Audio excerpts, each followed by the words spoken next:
Okay, so the last two sessions we've been focusing on this idea, really important one, that there is a threshold, a line in the sand.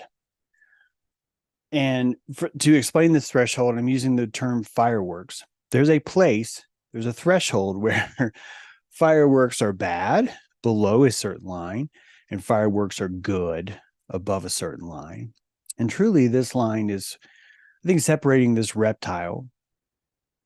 So the cold blood is the reptile, cold-blooded, energy conservation. Your thinking set, your computer matrix is the same temperature as outside. You do not have the same stability to your clock chip speed. Your ability to process information is going to go from very, very, very, very slow in the winter to very, very, very fast in the summer. You're going to notice that you're just not going to be able to build a lot of tool sets that you could build on a mammalian platform, on a mammal OS, particularly because the cold-blooded versus the warm-blooded just offer certain advantages. There's a concept called an air-cooled engine, very similar here.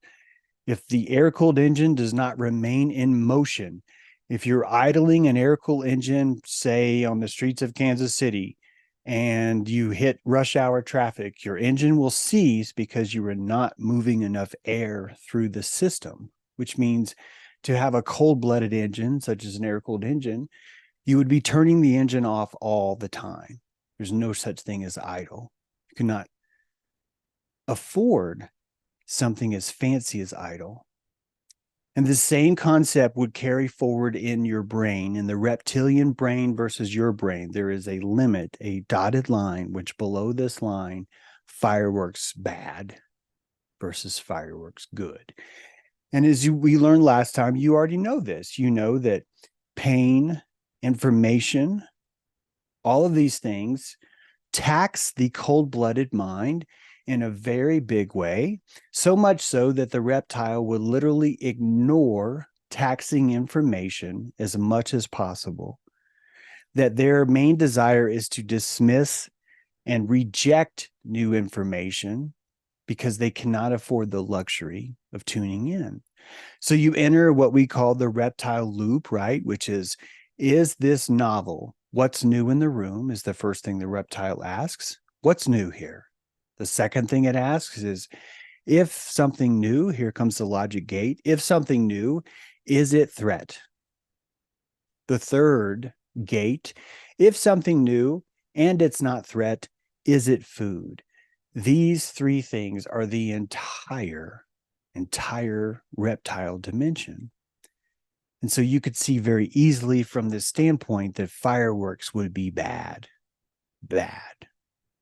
The information it gives serves the reptile none. All it does is stress it out and cost it valuable calories that it needs. But on the other side of this scale, to bring Libra in, you have this mammal who says, fireworks good. Fireworks good. And you start to see there's a very fundamental difference between these two creatures. And one of it has to do with how they would see fireworks. So when I tell you that fireworks is good, I want you to understand even deeper that all mammals consider pain a kind of food. All mammals gawk. You gawk, I gawk. It's called rubbernecking. We will see pain on the side of the road and we will look. We will stop and look. We will put ourselves in danger to gawk at pain as we pass it on the road. Why? Why is that? And the answer is because fireworks good. Our minds, our brains are tuned to consider pain as a valuable resource, while reptiles say pain bad, run from pain, pain not good. Mammals are more like pain bad, me understand pain to avoid pain in future. So mammals stay in pain, even utilize pain. If he develops enough neocortex, he actually starts to create it as a tool. So it's very, very different reaction to this state. The mammal, when it sees pain that others experience, will burn valuable calories, will create plasma to build a scenario in their mind where they can relive or fantasize what it would be like to have that pain too. This is profound if you think about it.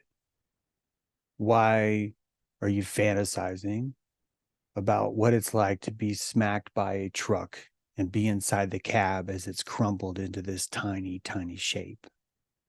Why is that fascinating to you?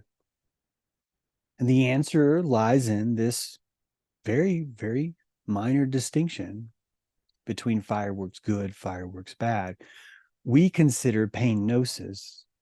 We're able to extrapolate from others' pain. We're able to extrapolate, build the plasma inside, live that pain, and then avoid it before it even happens. But it did happen because we lived that pain by creating it in our mind. We created something that was not there. And that thing that we created that was not there literally caused us harm. Our neurons reflected a harmful state. And this is not an exaggeration. I can show you a video of a dimly lit room, and your pace, your breath, your physiological response will mimic what you felt in a dimly lit room the day before. I can inject a certain regulatory state inside of you specifically because you, quite unconsciously, will stalk and find pain in the room. You will look in the restaurant and you will say, out of all the tables here, I do not want to sit next to the bathroom. I do not want to sit right next to the door that opens into the kitchen. You know these things because you've experienced the pain of sitting there in your mind. And that pain that you live through is guiding you in the future. And you are a successful man, a successful woman, a successful person. If you can create this pain in the most magical, effective way possible and accurately deduce what action would serve you well. This is like top tier dating tips here. You can master these things. You will master your business life, your home life, your relationship. Literally every single thing you do is going to come down to how you manage these prana economies that you find yourself in, or that you find yourself desperately trying to avoid. Most of us don't avoid them now because we've been warm-blooded for a while.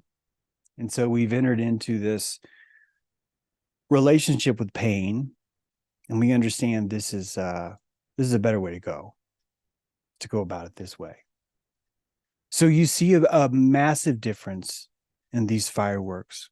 One's good, one's bad.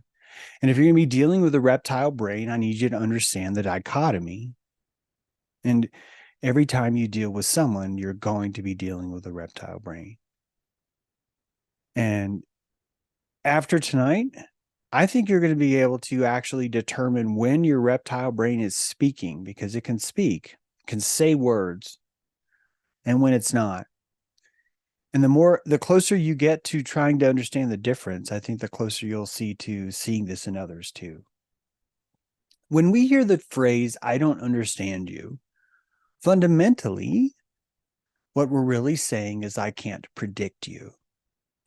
I can't predict you is what I mean when I say, I don't understand you at all. It means I got no idea what you're going to do next. I don't know what you're going to say next. I don't know what you're going to think next. I cannot predict you. I cannot understand you. Neurologically speaking, there are 7 layers of understanding. Gnostically speaking, your neurons have these different layers of depth that they're planted in the soil, and that some of those neurons will fire from a very, very deep place in the epidermis of the folds of your brain. You understand something deeply and profoundly, probably because the neurons that it's activating are so deeply sunk into this skin. And so we have this metaphor because the oracle mythology is always telling you the truth about what things are and what things are not. And so you truly understand that neurons are this living idea embodied in this spark, broken down into this little transistor we call a neuron.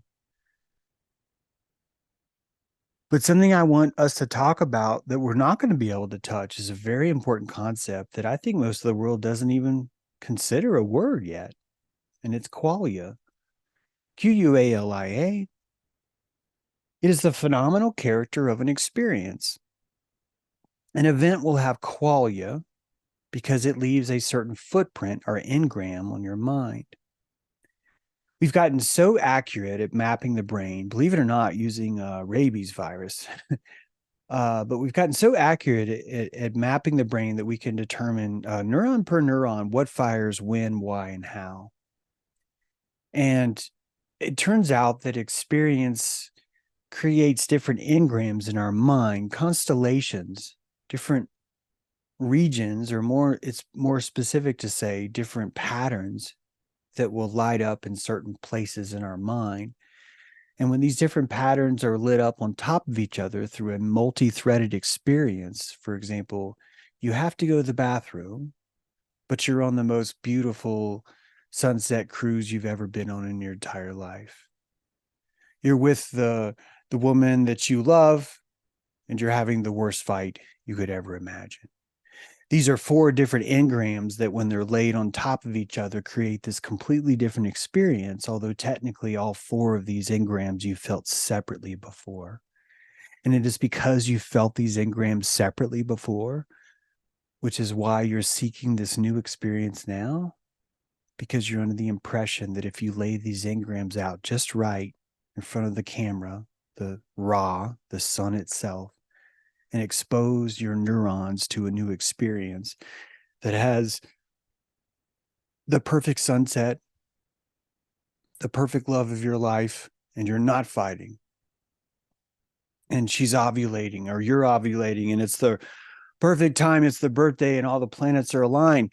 And that those very same events would cause these new engrams to form, and that those new engrams are so powerful, they burn so much brighter because of qualia that they rewrite your past immediately.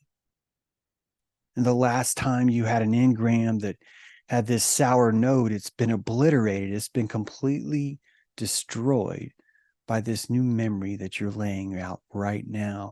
And what determines whether or not that old memory is destroyed is really comes down to the qualia of the engram, the footprint that this engram had in your mind. So there are constellations, there are elves, we call them, environmental look it up, phenomena, elves, sprites, elves, these little packets of things that occur above thunderstorms.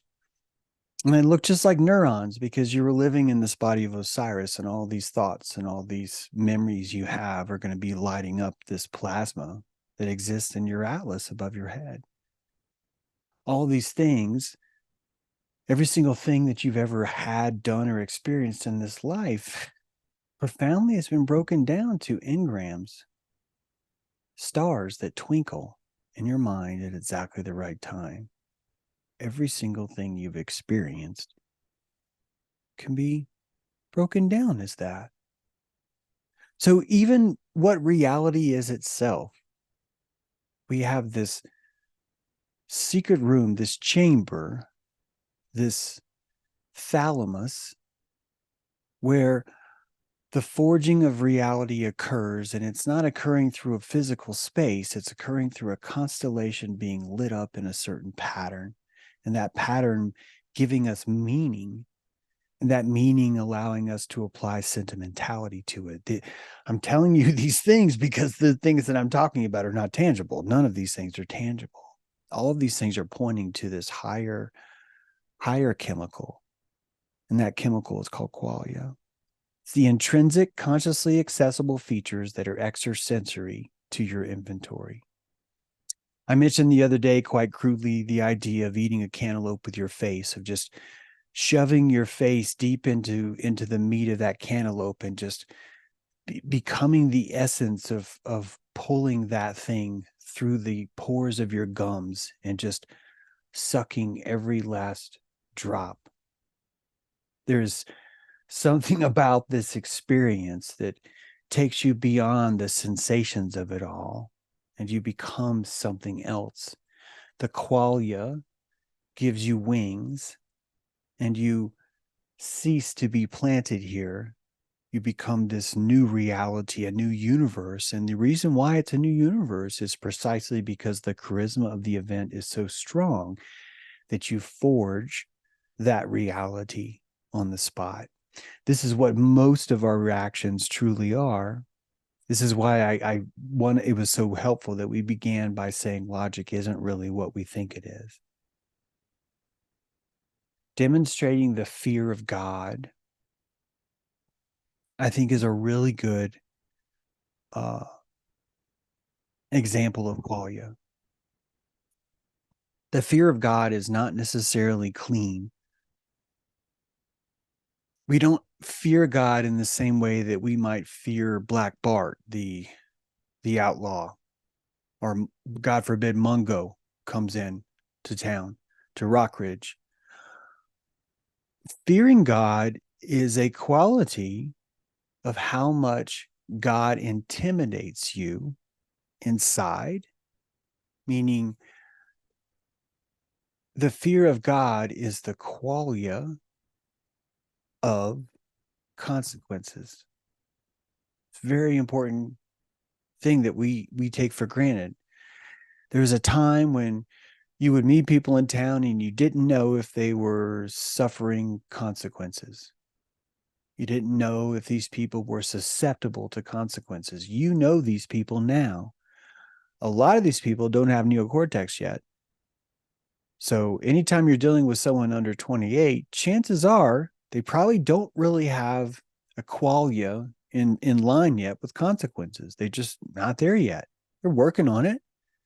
And certainly our neocortex it starts to develop as young as 11. So I'm not saying you'll never see these, but I'm saying it's almost unfair to make this assumption that everyone even has this skill, this magical skill to insert consequences into their engrams.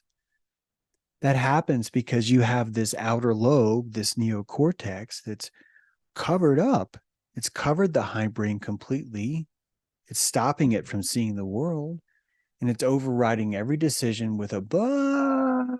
Okay, I'll allow. It removes the immediacy from the reptile's brain and creates this future time machine, as we spoke about, for the sole purpose of writing engrams. You see, your hindbrain is storing the engrams of fire bad, fire burn, fire danger, me no like fire, fire evil force that kill village. This is beautiful theory. Like this, you don't burn your hands anymore. This is like the greatest thought you've ever had. You're just like, I'm fucking genius. Zog no like fire. And something happens to Zog one day. He starts to leverage the heat. He starts to leverage what he could do with the uncomfortableness of touching that fire. What kind of things could he do if he could just endure the pain of that fire a little bit longer? And so you end up with this neocortex, this ability to write engrams on top of engrams. So the pain engram is still there, but there's an engram on top of it, which meant success. Pain equals success because the engrams lay on top of each other. We live in this multidimensional stamped world. I flip out about this all the time. I know if you had $1 for every time you've heard James say this, but it is freaking fascinating that we have a medium of sound and a medium of light and a medium of wind and a medium of vibe and a medium of music and a medium of smell and heat and passion and anger and angst and paranoia. All of these fields can exist in the same fucking room, in the same room. They don't even disagree. You could be in that room and you can experience all these things at the same time. Why? Because your engrams are encoding each thing separately. Your limbic field, your limbic consciousness is recording the constellations as an antiquarian would, meaning they're not putting judgments on them, thank God. They're just recording exactly what happened. Knowing that you will hallucinate everything in your recall is your creative spirit to have the worst idea you've ever imagined or come up with the most brilliant use of fire that anyone's ever seen before. These are two: firework good, firework bad, and they're working together in tandem. They're symbiotic. And you think The Odd Couple, right? It's a tricky couple. The fact that they could even work together this long is pretty astounding. And that only occurs through a lot of ignorance, we have about how this actually works, or more importantly, about who's actually in charge. So qualia is something that all of you have been seeking. You seek the quality of a moment. You seek the quality of the leverage that you get from your being in your zone, from doing what you want to do for a living, from spending time with the people that are important to you. All these things are really just giving you this base commodity that you're here for, is to have qualia. And I say base commodity after you've reached this level. Some people don't even know what qualia is. Most of our generation that brought us here doesn't know this word. They never even thought about it. They never once considered that two people could be in the same room and have uniquely different qualia, drinking a different kind of nectar from the same cup, right? It's the same cup. And this is why it's been so hard, I think, for us to recognize this very, very real thing. You would die. I think most of you are hip enough that you know this. You would die if your qualia wasn't good enough. You would off yourself. You would find mundanity to be so stale and so stagnant that you just asphyxiated on it, and you would just naturally come up with a creative way to off yourself. Quite by accident, I'm sure. You'd be like, oh, what an accident. But you'd starve because you don't have the qualia that you need to survive. If a synapse fires in the forest, but no one was there to feel it, is there pain?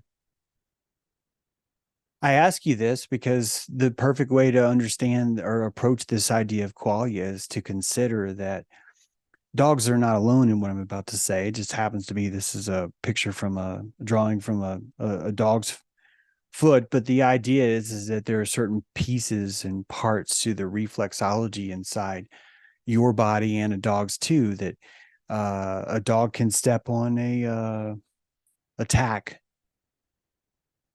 and that pain is very real. It's very much there, probably more so than anything else, but it's not wired to the brain. It turns out the body's like, yeah, we don't need to tell the brain that this hurts. We don't need to do that. We don't. We're gonna have a different reaction. That's all. And so you end up with a relay neuron inside a synapse that's just based right there, the backbone. Why waste the time? Why waste the wiring to go all the way up to inform the owner that there's pain here? You have the same thing. You and me both do. When I wrote Quantum Rapture, took me a while to find it, but there's a spot inside your, right there, a little pocket. And that pocket has no sense organs at all. You could stick a pin right through your thumb right there, just like stick it in there, and you wouldn't feel a thing. You could have an implant inside your hand right there. You wouldn't know it's there. You could pull it in and out, in and out, in and out. You wouldn't know. You wouldn't feel it. Why? Because you're not wired with a sensor. All these things are sensors, and all these sensors are wired into a limbic system, but not every single sensor actually makes it to the computer. So, philosophical question for you. Does the dog feel pain?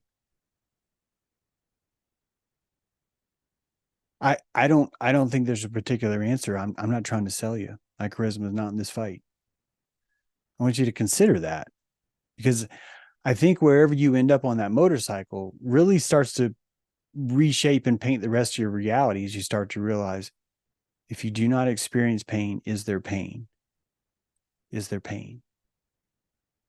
If you do not experience data, is there data? Right? This qualia is built into the answer. The qualia. Qualia is not a feeling of this feels good. Qualia is a feeling of this feels feel. This feels so feel. I've never felt the feel of so much feel before. This is some deep feel. It will leave an engram on me for a long, long time. Now, I want you to think about what kind of reaction, what kind of experience would leave an engram that would last longer than other experiences. Easy, right out of the gate, it's easy to say, well, something very painful. It's a good answer, right? If you were to experience pain that you never felt before, the engram would be so much stronger that neuron would persist longer than anything else. One of the reasons why it would persist is, check it out. Remember our friend Reptile? Novelty. That's the very first reason why it would persist, is because it's new. You have an opportunity to write a stronger mark on the thoughtful record of any engram if it's the very first time you've ever fired at this neuron.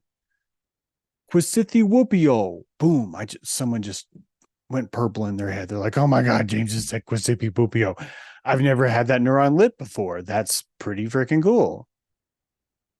And it sadly, it doesn't quite work that way, because Quisithewhoopio doesn't actually work yet, because it's not a constellation that's been burned into your engrams yet, because you just heard it. All I did was insert it into your short-term loop. Your phonological loop is constantly saying everything that I say to you. It has no choice but to repeat it. It just does. It repeats it because it's waiting for your neocortex to say, wait a minute, that banana truck that just drove by, hang on a second. And it's because you have that phonological loop, you have the neurons constantly saying, what was it? Quisithewhoopio? I don't even remember. Why do you not remember? Because we did not tag it. We did not send that to engram land. We did not say this is crucial. Some of you have photographic memories, and fuck you, you're bizarre as fuck because you remember all that stuff. But I don't like you. Go away. But the rest of us, we have this ability where we have to find an excuse to regurgitate, or more importantly, we have to find an excuse to burn the engram.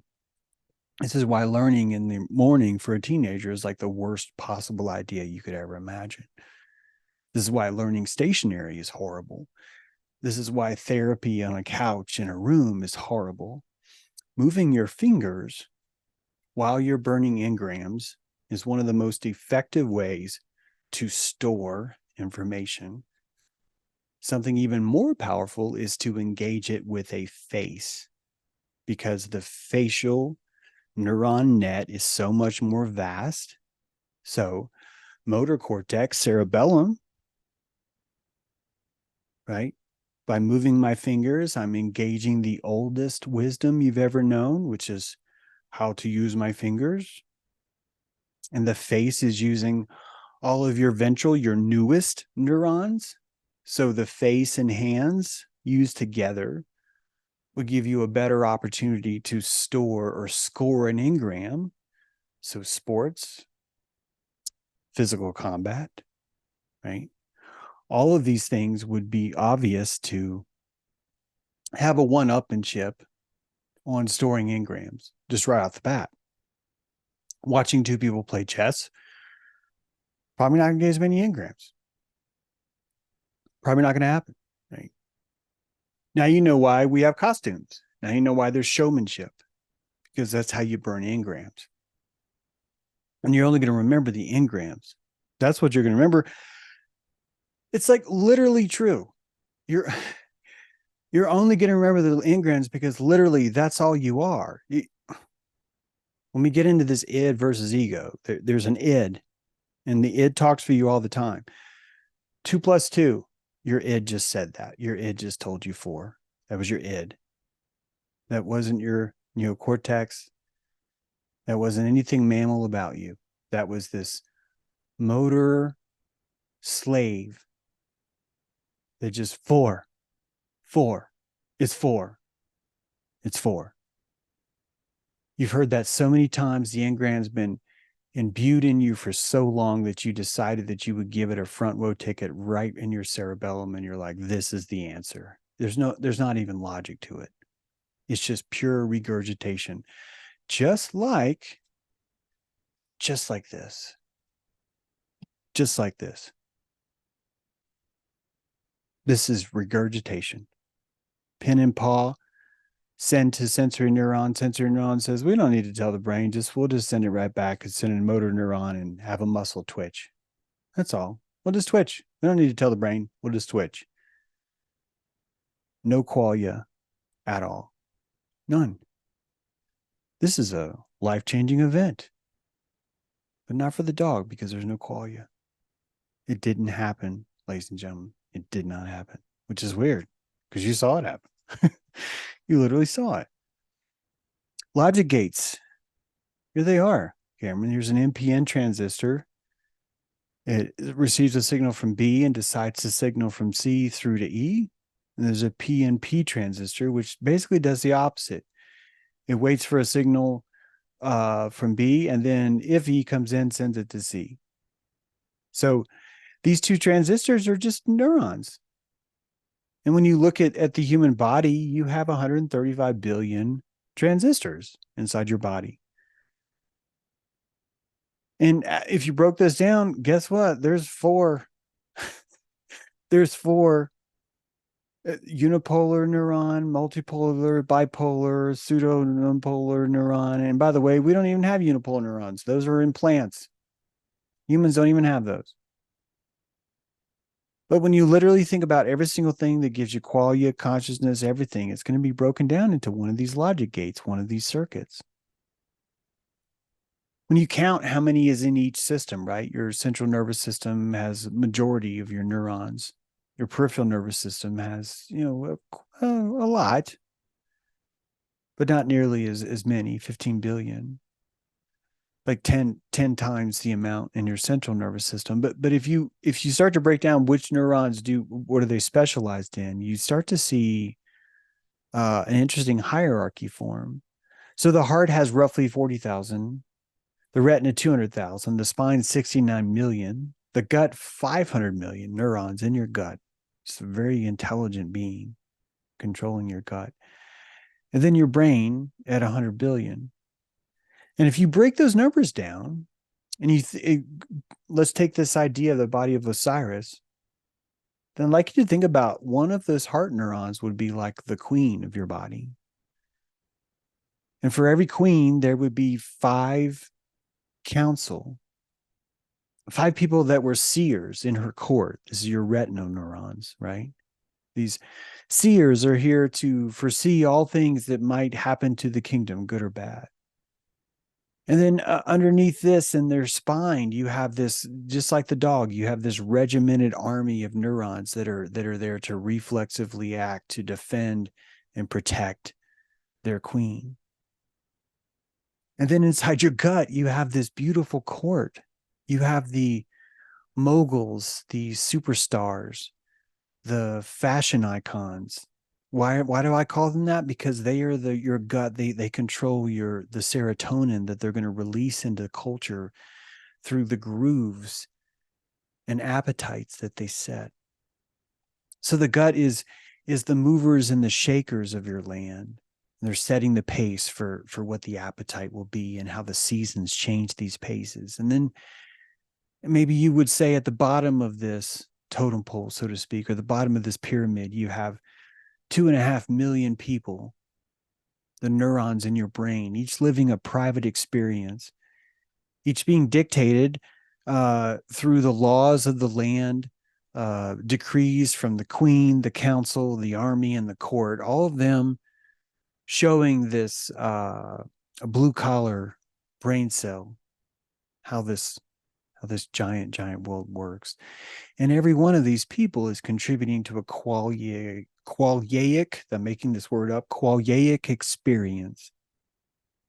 And that experience is only had when everyone shares, when everyone has it at the same time or together. When you really break down what consciousness is, and we're not even going to talk about consciousness tonight because it's kind of a too big of a topic, but if you really want to break down what life is, how much qualia you could pull, a really good way to do that would be to look at just the sheer neuron count. And pound per pound, elephants have a lot more neurons, 2.5 times, maybe 3 times more than humans do. Now, science is going to tell you, but humans have more in their cerebral cortex. But as you're about to find out, this actually doesn't really matter when it comes to emotional intelligence. Turns out a dolphin can understand complex sentences, can tell them the difference between put the right ball in the left basket or put the left ball in the right basket. Like it understands the difference between these things. Both orcas and chimpanzees can recognize themselves in a mirror, but chimp can only do this as an adult. About 50% of them manage to do it after more than 100 trials. So through practice and practice, the chimpanzee can develop this, but the orca has the skill from day one. Human beings do not have this skill from day one. Roughly 2 years old is the average when a young human can recognize themselves in the mirror. But the orca has been doing that from the very beginning. This idea of who's at the top. We're in this neophyte dark age right now, where frankly we just cannot admit that we're not the most emotionally intelligent creature on this planet. Not even close. Guys, look at this. On the left is an orca brain, on the right is a human brain. And this isn't just pure raw brain power. We're talking about the folds of the brain of the orca are like 5 times as deep, and it's this depth which precisely gives the orca such a social dimension that's just 3 times more dense than ours. It means that there are orca out there that socially are 3 times as deep as the deepest thinker you and I can imagine. This is huge because nothing else is giving us a better idea of what cognitive emotional intelligence really is, what it necessarily looks like. We have opposable thumbs. We have a sapiens approach to where our neocortex has tumored in a very specific place twice, which has led us to the bastardization of our environment to create tools. It's brilliant. I'm not dissing us at all. But I'm trying to say that there's an ignorance that comes in with that, where we insist that intelligence may only be measured by that which utilizes the same sapience that we utilize, when in fact, the orca has so much more emotional depth that it brings up the question, why would they need to? Why would they need to develop this opposable thumb technology to distract themselves from the very equipment that they already own, that they already have? When you start to read the sociology, the psychology of orca, it's very heart-wrenching to understand. Orca participate in some pretty violent behavior with each other. And I would like to pose to you, probably the only time I could even pose this question to normal thinking people in this world, but I would like to suggest to you behind closed doors that I'm going to use the word cruelty, because I just have to admit I don't really understand what's going on. But the thing that I see, the cruelty that I see, I think is qualia. I think that there is something intrinsic about the type of conscious experience that the orca is having that would have a flavor bundle that is just quite frankly puts us in clip. It snaps our ability to perceive. We have no choice but to call it cruel, but it's probably something much more Kali, something much more Hindu in a cosmic destructive kind of force. And if you start to understand the paradigms of power, that with great power comes great responsibility, that it almost kind of makes sense to me when I look back and I'm kind of like, oh, I don't want to look at this, but I really want to understand consciousness and why is something so intelligent so cruel? And it makes sense to me. It's because I do not see the intelligence of their cruelty. I do not see that. I do not have the qualaic taste buds to render that kind of reality. I could judge it if I want and say, oh, they're cruel, blah, blah, blah, they're evil, blah, blah. That's fine. We could do that. Or you could go this other place and you can look at this striking evidence, which I don't know how you're going to argue against this. Well, yeah, it's 3 times bigger, but brain is no measure of intelligence. So how do you measure intelligence? Well, we measure intelligence by brain size. But listen, brain is no measure of intelligence, James. Let's not be getting confused here. Orcas are dumb. They don't have forks.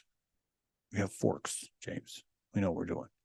So even when you look at this, you notice that we're 2.5 times behind elephants, 5 times behind orca. We really aren't at anywhere near the top of the pyramid when it comes to emotional qualia and what we drink out of this world. So real quick on this one, brain complexity, intelligence, have always been correlated in mammals. We've always known that. The more folds and convolutions means the more intelligence. Orca has a lot more folds, a lot more convolutions. Orca brain are more densely folded. Region associated with emotions is larger. I've said that. You have entire limbic dimensions of echo. Okay. They've got an entire dimension of information that they're perceiving that we barely perceive. This idea of being able to echolocate. Keep in mind, they're probably picking up emotions through echolocation. I can't prove this, but if you consider that if you have the capacity that's 3 times our human brain, I would remind you that with our human brain, we can watch the glass and know the emotional timbre of what's in the room behind the glass because of the subtleties of that glass vibrating. We can hear through video what someone's saying. Imagine that you have 3 times the qualia capacity. What else could you perceive? I'd like for you to imagine that echolocation is a living MRI that gives you this emotional readout over everything. Everything. I think an orca probably tries to imagine what it would be like to have someone lie to it, that its olfactory is completely on. It just doesn't have the ability to be deceived in that way. Certainly they have mystery in their lives. I would think that they probably seek it out.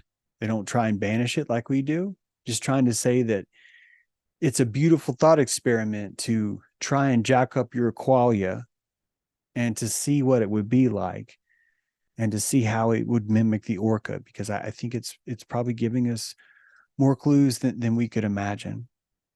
Orcas know our language. We do not know theirs. Orcas have culture and language that they inherit, believe it or not. that a baby orca can learn an experience that was told it by a parent, and that orca will facilitate and show engrams to the effect that they experienced it simply because it was extrapolated to me. What did I just say? I told you that orcas can communicate hypothetically with each other. And if they can communicate hypothetically, I guarantee you they have a concept of God. They have a concept of symbiosis. They have a concept of Gaia. They have a concept of larger life conglomerated. Orcas have at least a basic understanding of math and physics. These are the aliens. They're right here. And they're stunning. Oh my God, they're stunning. This is a fold I was talking about in the brain. So now we're getting kind of fancy. We're getting fancy because we're not in the reptile brain. We're not in the bird brain. So we don't have this nice, easy loop, right? Firework bad. Remember, bird brain, data, expensive. Remember that? All data is expensive to the bird brain. If you were to rescue a bird, the first thing you would want to do to the bird is to stop giving it input, stop giving it light, stop giving it sound. That light and that sound could be the very thing that ends that bird's life because it's just simply overwhelmed by the stress of all the sensory information. So you have the reptile brain, very simple. You have the bird brain, very simple. But then you have humans. And oh my God, we are complex. Hi, my name's Sarah McLaughlin. I'm about to ruin your day. I'm going to do that because in the arms of an angel, right? And you run to the TV because you really want to like yourself. You want to like yourself so bad you deserve to like yourself. So you run to the TV to turn this commercial off because Sarah's going to ruin your day. She's going to ruin it. And I bring this up because I want you to have an experience of just how deeply clever our qualia is. Believe it or not, Sarah McLaughlin is peddling qualia. And it's a usury form of qualia. What Sarah's doing is, hey, I got you. You're gonna feel like shit as I'm singing. I'm talking to you right now, and you feel like shit. Showing you dogs. You haven't helped. This is the 4th time you've seen this commercial, you piece of shit. But I'm Sarah McLaughlin, and you could feel as guilt-free as I do. Next time, not this time. You're fucked this time. You're going to sit through this and just suffer. But if you call the next time I come to feed, you're going to live rent-free. This isn't going to tax you at all. You're going to see me, hear me about my arms of the angel, and you're going to be like, oh, thank God I gave this bitch some money. The heartstrings, the backwards usury neocortexual relationships, I need you to understand how profound this prawn economy is, because Sarah is requiring you to have a neocortex for this to even work, because she's requiring you to think ahead and to look to the lack of pain you will have in the future the next time she shows herself on the television station. That's what it is. And when you see that kind of farming, you understand just how we are in the big leagues. We're not playing with reptiles. We're not playing with birds. We're playing with pros. So the most professional manipulators, including you, including me, that you've ever found are out there. Sarah McLaughlin is one of them. Another one we've talked about is energy, but the person that's on the side of the busy intersection with the sign, they're doing the same thing to your qualia. They're burning engrams in you because you're letting them. And those engrams might sound, I'm not speaking for everyone because it's going to depend on how your immune system is. When my immune system was lower, when I didn't think about ego in the way that I think about now, and I would see someone like that and pull up, I would feel like I was a piece of shit if I pretended like I didn't see them. I would feel that way. My immune system was so devastated by them that I instantly felt bad and there was nothing. And if I tried to avoid them, I would feel bad for trying to protect myself. That's called not having ego. Then you develop ego when you see them and you start to compassionate them. Compassionate them. First thing I do is I compassionate. Why do you have a puppy? If you were doing so bad that you need my help to feed you, let's talk about the puppy. How'd you get the puppy? Should you give the puppy to me? Should someone else have the puppy? Because if you can't even feed yourself, is a puppy a good idea? This might sound all kinds of ways because, well, James, you're just a shit or you have no humanity. It doesn't matter. I'm telling you, this is my immune system. My immune system is set from forward because I have a qualia. And I want to qualify the engrams that are being burned in my head right now. There's nothing I can do. I'm a trapped audience. Sarah McLachlan is singing, and I cannot turn the television station off. I have to wait for the light to turn green. So what do I do right now? If I give them money, the next time I'm here, I will not feel bad. But how long will that last? And if I do not feel bad, will I end up feeling worse about myself because I moved so easily by these situations? The qualia here is profound. It's everywhere. Every decision, every lack of decision has qualia built into this situation. And all of it is built on the fact that you have a neocortex that thinks ahead and that you've been trained through years and years and years and years of looking for, not avoiding, but looking for qualia in your world and noticing that you find it with pain. You notice it because you notice it through pain. Here's the magic part. This is so magical. You gain qualia by avoiding pain. How? You live the pain in your mind, and then you notice you didn't experience it. It's the weird fucking math. Don't ask me how it works, but it's prana math. You feel better. Why do you feel better? You have confidence now. You have confidence when you're on this street corner and you see this person. You know what? Hey, why do you have a different puppy than last time? That's your immune system. Your engrams are acting up, saying, I want a better experience. I'm not saying you shouldn't give them money. There's all kinds of scenarios where, hey, you want to come with me, or you want this, or let's do that, or what's your name? Or there's a million ways to act in this, right? All of them are going to have different qualia or lack of qualia. And that's only going to be determined by your entitlement, which is something we talked about before. How entitled are you to the qualia in the room? If you do not feel that you deserve qualia at that intersection, you will just feel this way. Here's the thing. If you feel like shit, that's qualia. You're drinking qualia. You're drinking qualia right now. Weird, right? This is one of the hardest things I think people have trouble admitting as to why would I cause pain into my life? Because there's qualia there. There's qualia there. Suffering is a special qualia. People bond. There's a term called trauma bonding. It's because they're drinking the qualia of how shitty this moment is. I told you how creative we are. We are this creative and more.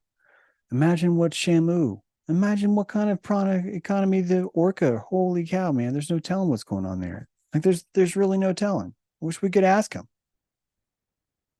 So pain is informative and dilating. This is why slapstick comedy is so effective, or used to be effective, I should say. I think it kind of gets old pretty fast. This is why Sarah McLachlan is effective. This is why we rubberneck at an accident. We see that pain, we want to drink it because we can avoid that pain. It's going to taste good. It's going to taste good. Excuse me, look at the pain I just avoided. God, that tastes good. So if you ever see Sarah laughing again, you can tell yourself she's saying to you, you survive all my attacks by giving me money for empowerment of immunity. I know it's complicated, but that's literally what she's doing. You give me money and I will empower you with the immunity to not feel bad the next time I come around. This is protection money, right? Oldest mafia trick in the book, right? I'm gonna vandalize your store, James. But the good news is if you pay me money, I will not vandalize your store tomorrow. You're like, oh, what a win-win. What a freaking great offer. I can't believe you're offering me this. Yes, I know this is a service we're offering for a limited time. Not only are we complicated, but we're not, oh my goodness. Oh my goodness. We are just high roller addicts when it comes to finding qualia. We want qualia more than life itself. Do you realize that dopamine gambling pushes more dopamine out of the brain than simple stimulus response? Stimulus response. The reason why every single person at the Super Bowl is watching a coin toss, and there's only going to be one of two choices, it's not exactly going to be a huge surprise, y'all. It's either going to be heads or it's going to be tails. In the history of coin flipping, that's always been what it is. One of you right now is, what about if, shut up, go, get out of here. But literally every single time, this is it. There are no surprises, and we still watch. We still watch. You know why we watch? It's not because of the surprise. It's because of the gamble. The gamble. You put a rat in a cage, the rat hits a button, he gets a pellet. He hits the button, he gets a pellet. He hits a button, he gets a pellet. He hits a button, he gets a pellet. The rat's kind of, life is so unsatisfying, he says. I'm here, gets a pellet, gets a pellet, gets a pellet. I'm here, but life lacks something. Then you start fucking with the rat. He hits a button, there's no pellet comes out. He's like, oh, the lever appears to be broken. He hits the lever again. The pellet doesn't come out. Oh, this lever's broken. He hits again and pellet comes out. Oh, never mind. That was exciting. It's like a whole new rat. I swear, he's a whole new rat. He's got a whole new level of engram now. He's just been introduced to gambling and he is excited. He is excited. Do you know why? Because the next time he hits the lever, he doesn't know what's going to happen. He doesn't know. He doesn't know. And he hits it and nothing happens. Inside, he's like, oh my God, this is the biggest high I've ever had. But outside, he's saying, I am mad. This is injustice. There's injustice in the world, and we will fight and destroy all injustice. Secret of them, secret of them, and he's starting this whole thing going on. He's satisfied. He's never been happier. I know he's bitching. I know he's complaining. He's never been happier. You've introduced the idea of a 50% gamble. Guys, this is huge because if you up the amount of times the rat wins, the rat gets bored. He literally stops giving himself dopamine. What do I mean? If it's half and half, right? Every time he hits it, it's 50% chance, 50% chance. That's as high as he's ever going to get. You raise that to 80% chance. So now, most of the time he gets it, the rat loses interest. The qualia suffers. The qualia suffers. You take it to 100%, the rat's doesn't even care. Doesn't even care. It turns out there's a certain rate, and that rate is very specific, and that there's an optimum rate of qualia that is extracted through dopamine, the secretion of dopamine in your mind, and it is only with a coin toss chance, a 50-50 chance, not 60-40, not 80-20. And think about it. At first, you might be, this doesn't make any sense, but think about it. What if, for whatever reason, because of the universe we live in, when you flip a coin, 9 out of 10 times it's heads? Just follow that logic, right? Take it back to here. How many people are watching if 9 out of 10 times a coin is heads? Do you see my point? You do. Somebody sees my point on this. It's true. It's the 50-50 that keeps us at the fountain. It keeps us drinking. It's a very, very important part of this, I think. So humans are not motivated by success. Humans are motivated by chance, by gambling, because humans are not here to eat food. Humans are here to eat qualia. What's for dinner? We're having qualia. We got qualia casserole. It's going to be so good. I love some qualia casserole right now. Oh, it's so good. So we see evolution requires more than success. When we were pond scum, we came out saying repetition, repetition, repetition. And if it were not for repetition, if it were not for the stalwart persistence of repetition, we never would have developed memory, right? Me touch sharp stick, me feel sharp pain in finger. Me touch sharp stick again, me feel sharp pain in finger again. Me touch sharp stick third time, me feel pain in finger. Repetition was absolutely, positively the only requirement to get you through your reptile era. Repetition told you to invent a memory. If you did not have repetition in the world, you never would have developed a memory because you honestly never would have come up with the benefits of needing one. But it is through repetition that you're able to prove yourself through memory, because you know for a fact, no matter what happens, if you're hot and you move your body to a place where your eyes seem to register that there is less light, that you, the lizard, suddenly do not feel as hot anymore. Repetition, repetition, not gambling. Reptile would never have figured this out if 50% of the time by moving into the shade, you did not get cooler.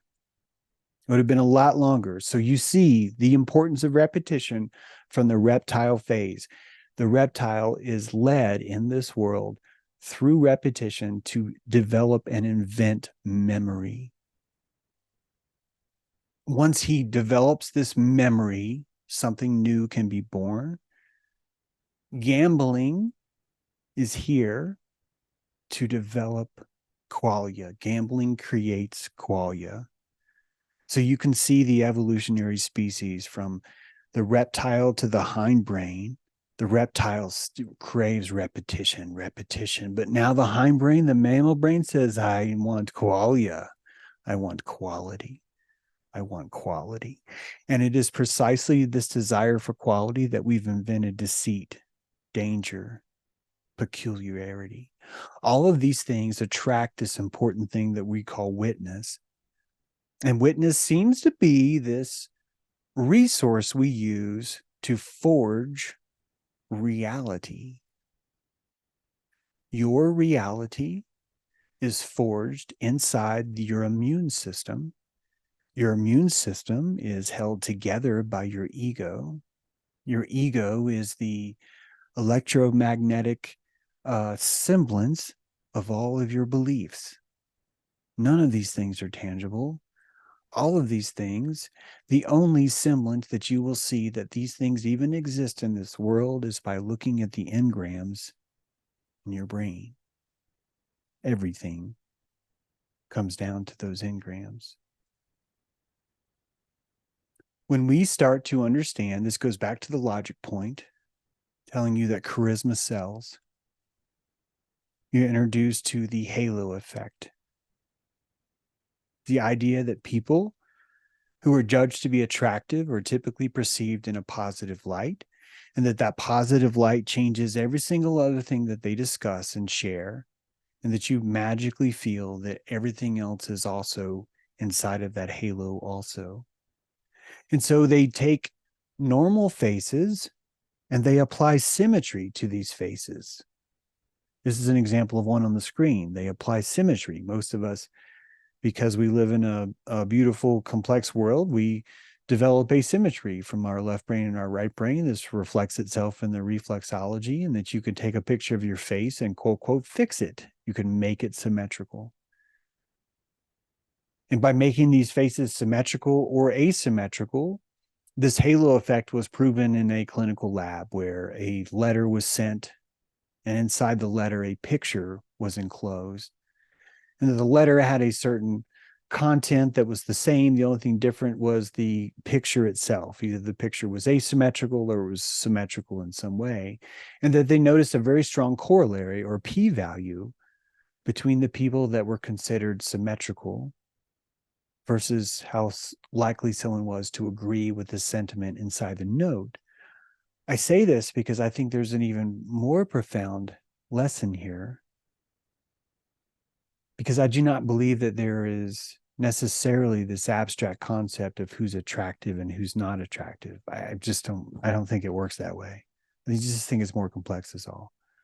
I think certainly many people might find the same person attractive, but the reasons that we state for why we find this attractive, I don't think that we've really gotten in touch with what those reasons are. I say this because I believe that congruency seems to trump authenticity.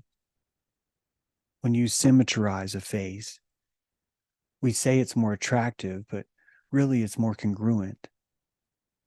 We're attracted to people that are congruent in the world because it shows us a stability. It shows us a kind of immune response they have, that no matter what's happening to the world, there's congruence. These different minds, not just left and right, but id, ego, and superego, have this kind of congruence to it. I would argue that congruence is probably the most charismatic thing you could see in a person. You're watching their micro language being congruent with itself as they're communicating something to you. I believe that we compassionate this feeling. You can imagine how great it must feel to have congruence. And so when we see someone with congruence, we bestow on them the halo effect. Most of the world that we see now, whether real or not, because I don't know if the state's doing this, I really don't, but is driven on the idea of advertising. And the idea of advertising is driven on the idea of a spokesperson or a model. And that spokesperson or model literally always has the same characteristics. We've learned to recognize who those people are. And now you know why. If you tie this in with what we've already discussed a while ago on the placebo effect, you know that the caliber of the person's vibration is going to be directly conducive to the effectiveness of the medicine. White male lab coat with clipboard that's a certain weight, with white beard, and in a clinical environment with fluorescent lights, with a visit that's less than 7 minutes, that's given a pill out of a box that's shiny. The pill is a capsule, and the capsule has a logo. The logo has blue and yellow balls inside mixed together that you can see through. That's medicine. I didn't even talk about what was in the medicine. I just told you that all of those things are profound factors in placebo effect, the effectiveness of a medication. This proves the qualia. This proves the charisma. This proves the idea that this is not really about logic. This is about placebo. This is about pacing. Pacing. We don't talk about pacing enough. In fact, Nancy and I were talking earlier today. We discussed this idea of pacing someone, because ultimately you're never going to change anyone. You're going to be able to pace someone. And really what you're doing is you're compassionating their walk, and you're just joining them for a while. You can go a little bit faster than they do. You can go a little bit slower than they do. But ultimately, you're following their lead. You're just pacing from that.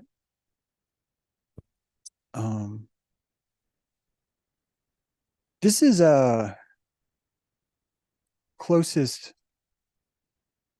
sort of image I can show you about engrams, just to kind of burn in your head. This idea of these overlaying layers. Sentiment is the smell of qualia from the flower of every moment. You smell the sentimentality. You say things to your friends. Oh, this is a really special night. Why? Because you smell the flower of this moment. So fashion, nuance, playfulness, all these are dimensions of qualia. When we have events, when we met in Tennessee, when you go to your birthday party or the special fire that you have, or the new moon fire or the full moon fire, whatever it is, the sentimentality is felt because it's pressed through the schedule of time. And there's only one full moon in this phase. And so having an event on that moon would automatically have more qualia built into it. So we play with qualia more than we realize. This isn't a word that you don't know. It's a word that no one's taught you. That's all. So, someone's taught you this word before, sorry. But it's a word that we don't talk about regularly because it's something we just miss. We just miss it completely. That's all I got for tonight. Great time for questions, comments. If anyone has anything they want to say.